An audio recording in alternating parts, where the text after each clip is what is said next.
moved around a lot. You know what I'm saying? I've been a lot of other places other than Pittsburgh. My father's actually from New York. You know what I'm saying? From Jamaica, Queens. My mom's from Pittsburgh. You need some New York blood. For sure. So I've been doing my thing since I was real little. Ever since I was about 9 years old, I've been writing. And I put my first album together when I was about 13 years old, all on my own. I made all my own beats just because I knew this was what I wanted to do. And just from moving back and forth through Pittsburgh, I spent maybe like 10 years out of my life there. I lived in all parts of Pittsburgh, so I really got a taste of everywhere, and it really helped me out as far as getting back in all the neighborhoods in Pittsburgh, you know what I'm saying? So I know, experienced all the sides of Pittsburgh, you know what I mean?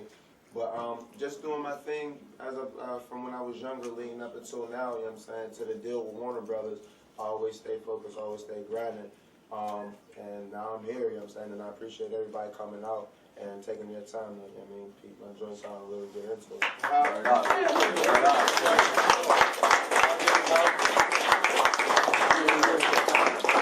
How did the Warner situation happen for you? Well, the Warner situation, I was, like I said, I was always doing my thing on my own and just recording at the studio, my home studio, ID Lab, which is in Pittsburgh. I get all my beats from them as well. Through recording there, I met Benji, who was doing some work with L.A. Reid and stuff like that, and had his own label, Rostrum Records. Benji's been here somewhere. He's hiding today, in the cut, Benji, Rostrum Records. He picked me up when I was about 16, and really just started working with me and started putting me in, getting me a lot of good press, and I stayed in the studio, stayed working hard. And then through the buzz that Benji's label, Rostrum Records, and my music helped to create, you know what I'm saying, Warner got interested and they jumped right on it, and you know what I mean, now we made it official, you know what I'm saying. It's your boy Wiz Khalifa, man, the Prince of the City of Still, at 412 is in the building, you dug. We up here at NYC, you know what I'm saying, doing it real big. Shout out to Rostrum Records, man, Warner Brothers, you smell me? Of course. City of Still in the building, man. Y'all know y'all about to do that. Check it, man, Wiz. I mean, as of now, man, it seems like you got the whole city, the whole state on your back regarding the fact that you're one of the up-and-comings or whatever. You dig what I'm saying? How you feel about that? It feels real good, you know what I'm saying? I've been doing my thing for a long time, and, you know, I always stay humble with everything that I did, so to be the one that everybody's depending on, you know what I mean, to really make it pop for my city and for my state, you know what I mean, it's real big, and it's something that I take pride in, you know what I'm saying? So I make sure I go extra hard. Of course. Regarding your music or whatever, I was told that you have a few mixtapes out. Are they officially mixtapes or are they mixtape albums? The one is a mixtape album, more of a street album. The other two, the first one's Prince of the City, which I dropped last year, hosted by Big Mike. Shout out to Big Mike. You know what I'm saying? He came through, made that joint crazy. And I dropped Show and Prove, which is more like a street album. And then what I just recently dropped, you know what I'm saying, Grow Season, hosted by my man Green Lantern. Shout out Green Lantern. I mean, big time, the whole team Invasion and all that, you know what I'm saying? So that's the last joint I dropped, and I got Prince of the City 2 coming up next. I'll be on the lookout for that, too.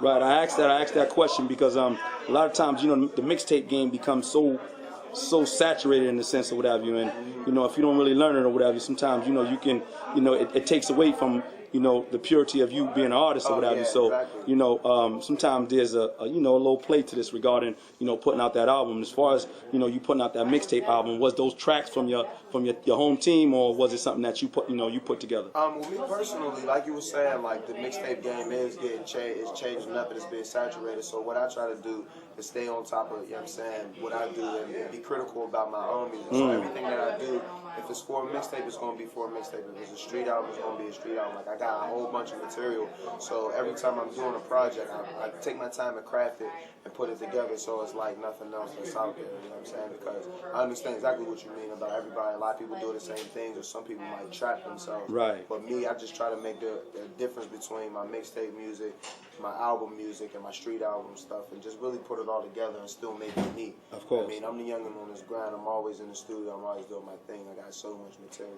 So. Beautiful. I love it. As of now, so you officially signed? Yeah, officially signed Warner Brothers Records, man. You already know. Okay. As far as, like, you know, the game is kind of fickle right now as far as sales and everything. Are you afraid of that? I mean, are you, you know, because it's right now, you know, you got the ringtone situation going on to supplement the fact of low sales or whatever. How do you feel about, you know, getting out there and doing what you do? I'm not really scared. I'm not worried about selling. I think that the music is going to be so good, and the following that I'm going to have from the people, just based on how much I've grown and how much I've achieved so far. So I really have confidence in my ability to sell, and then take those other things that have been added into the game, as far as like ringtones, endorsements, and other things, and add that on to my successes. You know what I'm saying? Okay. So I feel like I'm gonna be a well-rounded artist, because there's artists that can sell these days. So I feel like I'm gonna be able to, get in the game, being new, I feel like I'm gonna be able to accomplish that. Right. Like me listening to some of your music, I see that you write songs, which is a plus or whatever. Nothing gimmicky and nothing to that extent or whatever. So I mean, it's being a round artist. Oh damn, a well-rounded artist. I'm tired. Come on, don't worry about it. I'm gonna edit that. A well-rounded artist. What do you feel that you'll really cater to? You know what I mean? Is it you being a lyricist, or you being a catchy tune type of individual? I cater to everything. Like, I do so much music, I put myself into everything. So if I feel like making a catchy song, it's gonna be catchy, but it's still gonna sound like me. If I feel like being lyrical, it's gonna be real lyrical. It's gonna be deep. I'm gonna paint that picture, but it's still gonna be me. Okay. If it's just some mixtape shit, some horror stuff that's gonna make you, you know what I'm saying, go nuts and dumb out, it's still gonna be me. So, you know what I'm saying, there's different elements to Wiz Khalifa and his Pittsburgh sound. So when we put them all together, and when you really pay attention to it and see what's going on and follow the movement, I mean, then you'll really fully understand it.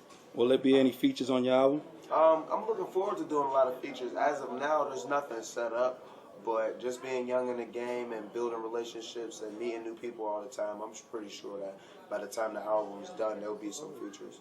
So what artists out there actually inspires you? I'm real inspired by Jay-Z, Snoop Dogg, 3 6 Mafia. Might kind of be hard to believe. But from Pittsburgh, you know what I'm saying, we be on that underground shit. Right. You know what I mean? So when they was popping, when they weren't really popping, they was popping to us. Of course. But, you know what I'm saying, all the greats, Pac and Biggie. You know what I mean? Of course. I like the old Cameron. You know what I'm saying? Yeah. And right now, as far as rappers go, Weezy, I mean, Wayne got to be one of the hardest to me, just because of how hard he works and how consistent he is.